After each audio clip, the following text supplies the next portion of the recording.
दोस्तों नमस्कार, मैं हूं राम पंजाबी यूट्यूब चैनल से आपका होस्ट और आपको शिक्षित रूबरू कार्यक्रम के अंतर्गत आज मिलवा रहा हूं ऐसी सोशल वर्कर से जो बहुत सारे सामाजिक संस्था और धार्मिक संस्थाओं के अंदर कार्य करती है और आपको पब्लिक प्रोग्राम में सेवा करती नजर भी आ जाती है। तो मैं आपको कमलेश बंड से रूबरू करवाता हूं और उनसे पूछते हैं कि ये सेवा की जर्नी कैसे रहती है और किस तरह वो आयोजित करती हैं और कैसे मैनेज करती हैं। नमस्कार मैडम। नमस्कार सर। कमलेश जी, आप हमें बताएं मैडम कि बहुत सारी संस्थाओं में आप एक्टिव रहती हैं, चाहे वो जैन समाज की हो या दूसरी एनजीओज हो, उनके अंदर तो कैसे करती हैं सारा कुछ और अपने बारे में बताएं और कैसे आप इसको मैनेज करती हैं। मैं एक बात जानती हूँ कि कोई भी काम करने के लिए सबसे ज्यादा आप कह रहे हैं कि कैसे मैनेज करते हैं, तो ये समय का जो प्रतिबंध है कि ये समय को हमें कैसे यूटिलाइज करना है। सुबह उठने के साथ ही दिमाग में ये प्रक्रिया रहती ही रहती है कि आज ये काम करना है, तो उसके लिए हमारी जीवन पद्धति भी वैसी होती है। हम सुबह उठने के साथ ही ये सोचते हैं कि हमें जब जाना है या हमें उस कार्य को करना है, तो हम अपने जीवन को उस तरह से ढाल लेते हैं। मेरा शुरू से एक शौक रहा है, बचपन से कह लीजिए कि मैं जब जीवन हमें मिला है, इतने अच्छे संस्कार हमें अपने माता पिता से मिले हैं, अपने गुरुजनों से मिले हैं, और हमने जो शिक्षा पाई है उसको समाज में जब देने का वक्त आ गया है, हम थोड़ी उस एज के दौर में आ गए हैं कि अपने आप को स्वतंत्र कर सकते हैं। अपनी जो प्रायोरिटी है उसके बाद में सेकंड प्रायोरिटी आप कह ले, प्रथम प्रायोरिटी परिवार है, परिवार के बाद में समाज है और हमारा देश है। तब मैंने आज के 15 साल पहले एक मन में थॉट आया, एक विचार आया कि क्या मुझे अपना समय सिर्फ घर पे व्यतीत करना चाहिए। बुजुर्गों की सेवा निहायत जरूरी थी, वो करनी थी। बच्चों का पालन पोषण अति आवश्यक, उनके संस्कार बहुत जरूरी, मगर उसके साथ क्या मेरे अंदर जो है, मुझ में जो है, वो परिपूर्ण हो रहा है।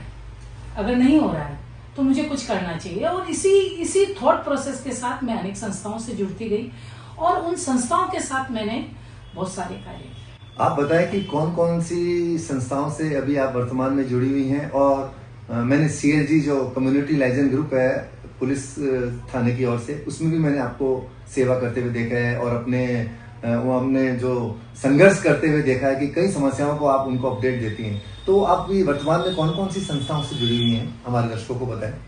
बिल्कुल, मैं आपको मेनली बताना चाहूंगी कि मैं जीतो जैन इंटरनेशनल ट्रेड ऑर्गेनाइजेशन से जुड़ी हूँ और इसकी फाउंडर सेक्रेटरी भी मैं 5 साल तक इसमें रही हूँ। 2 टेन्योर मैंने कंप्लीट किए और कोविड में हमने बहुत सारे कार्य किए। बहुत सारी चीजें हमने ऐसी करी कि घर बैठे बच्चे जब परेशान हो रहे थे कि करने को कुछ नहीं है, तो उनके लिए बहुत सारा कार्य किए। और टिफिन सेवा तो जैसे कि आप राम जी जानते हैं कि हम सब ने बहुत सारे काम उसमें, खाद्य सामग्री का। जैन समाज तो वैसे भी सेवा में आगे रहा है और कहते हैं ना कि जैन समाज से सेवा छुप कर लेनी पड़ती है, लेकिन वो मौका ही नहीं देते। वो खुद ही इतने एक्टिव होते हैं कि दूसरों को मौका ही नहीं देते। आवास व्यवस्था हो या भोजन व्यवस्था हो, ये थॉट प्रोसेस था। 15 दिन निकले होंगे, तकरीबन 20 दिन निकले होंगे। मन में बड़ी पीड़ा सी और टीस सी उठी और जो हमारी अध्यक्षा है, मैंने उनसे बातचीत की और हमारे चैप्टर अध्यक्ष साहब से बात करी और मैंने अपना एक विचार रखा और इस तरह से फिर बहुत सारी संस्थाओं में, लॉयनेस में भी रही और जीतो में मैं अपेक्स मैट्रिमोनी कमेटी तक पहुंची और इंटरनेशनली आजकल के शादी ब्याह के आपको भी पता है कि बहुत सारी तकलीफें, उन तकलीफों से कैसे निजात पाई जाए, उनको कैसे किया जाए, उस पर मैंने बहुत सारा वर्क किया। तकरीबन 2 साल वहाँ वर्क किया और मेरे को 15 साल हो गए। भारत विकास परिषद से मैं मुख्यतया जुड़ी हुई। भारत विकास परिषद में मैं व्यावरण मुख्य शाखा से अपने दायित्व का निर्वहन करते हुए मैं प्रांत तक पहुंची, जिसे हम मध्य प्रांत बोलते हैं। राजस्थान में हमारे पास में 7 प्रांत हैं। उन 7 प्रांतों में से मध्य प्रांत आता है हमारा, जिसके अंदर 4 डिस्ट्रिक्ट आते हैं। और इस तरह से मैंने एक सेवा का कमलेश जी, आप बताएं कि जिस तरह का अभी इश्यूज है कि बच्चों की शादियां होती है और थोड़े समय बाद ही परिवार टूटते हुए नजर आ रहे हैं, क्या उनमें संस्कारों की कमी है या क्यों टूटते हैं परिवार? इस सामाजिक बुराई को आप अपनी नजर से कैसे देखते हैं? एक जैन समाज में नहीं, पूरे हर जगह ये वो समस्या बनी हुई है, तो आप उसको कैसे देखते हैं आज के परिवेश में? बहुत सारी बातें हैं। अगर किसी एक बात पे अगर हम चर्चा करेंगे तो ये शायद ठीक नहीं होगा। अगर मैं कहती हूँ, कई बार प्रश्न उठते हैं कि लड़कियां बहुत एम्बिशियस हो गई है और उसकी वजह से जब वो अपने ससुराल जाती है और तब एडजस्ट नहीं कर पाती। कई बार हम ये देखते हैं कि इसमें गलती दोनों पक्षों की बराबर होती है। बहुत सारे केसेस मेरे पास में आते हैं। लड़कियां एम्बिशियस हुई है तो एम्बिशियस क्यों हुई है? क्योंकि हमने माहौल ऐसे बनाए हुए हैं। आज के परिप्रेक्ष्य में अगर देखें तो उनका अपने पांव पे खड़ा होना बहुत वाजिब है, लाजमी है, मगर हमने उनको उस रूप में नहीं लिया। हमने शुरू से उनको उस रूप में लिया कि नहीं, ये सिर्फ हाउसवाइफ रहेगी। और फिर धारणाएं जब हमारी टूटती है, जो वर्षों की धारणाएं जब वो टूटती हैं तो दर्द होता है, और उस दर्द का परिणाम यह होता है कि दोनों तरफ से कंट्रोवर्सी चालू होती है। बहुत सारी बातें हमारे पास ये आती है कि बच्चियों की माँ का घर के अंदर, बेटी के घर के अंदर डिस्टर्ब होना, ये भ्रांति है। कोई भी माँ बेटी का घर तोड़ना नहीं चाहती। सिर्फ यही है कि समझने की बात है, हम समझ नहीं पा रहे हैं कि हो क्या रहा है, और इस पे एक्चुअली वर्क की बहुत जरूरत है, बहुत आवश्यकता है।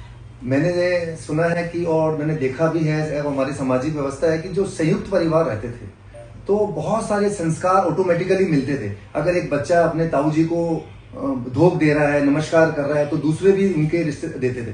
तो अब वो कारण तो कुछ समझ में नहीं आता, लेकिन वो एकल परिवार में परिवर्तित हो गए। जब एकल परिवार में परिवर्तित हो गए हैं तो आप बताएं कि इसको, ये जैन दर्शन के अंदर आप देखें कि बहुत सारे महाराज साहब का यहाँ पर चतुर्मास भी होता है, आप भी वहां पर नियमित रूप से सेवा करती है, मैंने देखा है। तो आप बताएं कि जो आप लोगों के द्वारा उन महाराज श्री को इस बारे में बताया गया है कि किस तरह वो समझाएं, सामाजिक बुराई को दूर करें, और क्या से वो अपने स्तर पर भी प्रयास करें? बहुत सारे शिविर विभिन्न स्थानक में लगते हैं, बहुत सारे धर्म गुरु इस पे काम कर रहे हैं, और इन शिविर में बहुत बार 16 साल से लेकर के 25 साल तक, फिर 25 साल से 35 साल तक इस तरह से शिविर लिए जाते हैं। और जो सास बनने की उम्र में है उनके भी शिविर लिए जाते हैं, और उनको ये समझाया जाता है, विभिन्न विभिन्न स्थानक में ये बताया जाता है कि जीवन को कैसे जीना है। एक नई पीढ़ी और पुरानी पीढ़ी, इन दोनों में हम मान के चलते हैं, विचारों का फर्क तो होगा, मगर इन विचारों के फर्क को कैसे पाटा जाए, कैसे इसकी जो एक खाई सी बन चुकी है। पहले हम कहते थे, हमारे वक्त में हम कहते थे कि 10 साल का फर्क एक जनरेशन गैप है, मगर आज की तारीख में देखा जाए तो 5 साल का फर्क ही जनरेशन गैप है। इस खाई को कैसे पाटा जाए? मुख्यतः हमें इस पे काम करना होगा। हमें बच्चों की भावनाओं को समझना होगा। आने वाली बिटिया जो अपने माता पिता, भाई बहन, दोस्त, अपना शहर, अपना सब कुछ, अपना बचपन जहाँ छोड़ के आती है, क्या हम उसको उतना फ्रेंडली माहौल दे पा रहे हैं? क्या हम उसको ससुराल में वो सुविधाएं, सुख और क्या उसकी सहूलियतें हम दे पा रहे हैं? अगर हम नहीं दे पा रहे हैं तो हमें उस पर विचार करना चाहिए। हमें उसके साथ पुत्रीवत व्यवहार करना होगा, तब जाकर के हम उस स्थिति में आ पाएंगे। देखो, काउंसलिंग तो सभी अपने अपने स्तर पर काउंसलिंग करते हैं, चाहे धर्मगुरु हो, चाहे सामाजिक सोशल वर्कर हो, महिला विकास विभाग हो, या सारे जितने भी विभाग हो, वो अपने अपने हिसाब से काउंसलिंग करते हैं। लेकिन ये बात आपकी सही है कि जब तक अपना मनोस्थिति अपनी सेट नहीं होगी, एक सास को बहू अपनी बेटी के रूप में नहीं देखेगी और एक बेटी सास को माँ के रूप में नहीं देखेगी, तब वो संभव होगा। तो अच्छा, आपको बताएं कि इतना लंबा समय हो गया आपको सेवा के अंदर कमलेश जी, तो कौन कौन से अवार्ड आपको सम्मान के रूप में आपको मिले हैं? आप हमारे दर्शकों को बताएं ताकि वो भी मोटिवेट हों।